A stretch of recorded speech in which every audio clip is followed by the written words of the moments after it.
సంవత్సరాల్లో రహదారులు, డ్రైనేజీలు, అట్లాగే మంచినీళ్లు, అండర్ గ్రౌండ్ కేబుల్స్ ఇవన్నీ పూర్తి చేసేసి అభివృద్ధి చేసి ఎల్పిఎస్ లేఅవుట్ని మీకు పన్నులో పెట్టిస్తాము, అప్పుడు మీరు అమ్ముకోవచ్చు అని చెప్పి 9.14 అగ్రిమెంట్లో ఉంది. జరిగినాయా?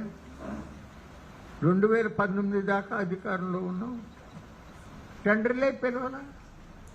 ఇప్పుడు ఆ తర్వాత సరే ఆ మహానుభావుడు వచ్చి మొత్తం అమరావతిని ధ్వంసం చేయాలనుకున్నాడు, నానా ఇబ్బందులు పెట్టాడు, చాలా అక్రమ కేసులు పెట్టాడు.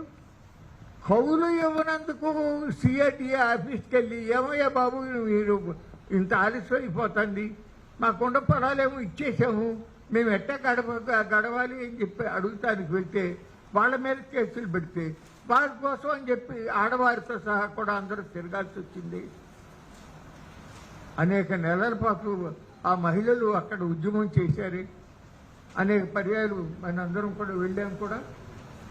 సరే చివరికి గవర్నమెంట్ మారింది, 18 మాసాలు అయింది.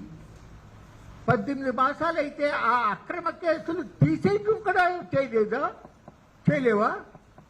మరి అదే జగన్మోహన్ రెడ్డి ఏమో తునిలో రైల్వే బోగీలు తగలబెడితే దాని మీద రైల్వే వాళ్ళు కేసు పెడితే మరి రాగానే టక్కుమని తీసేయించాడే.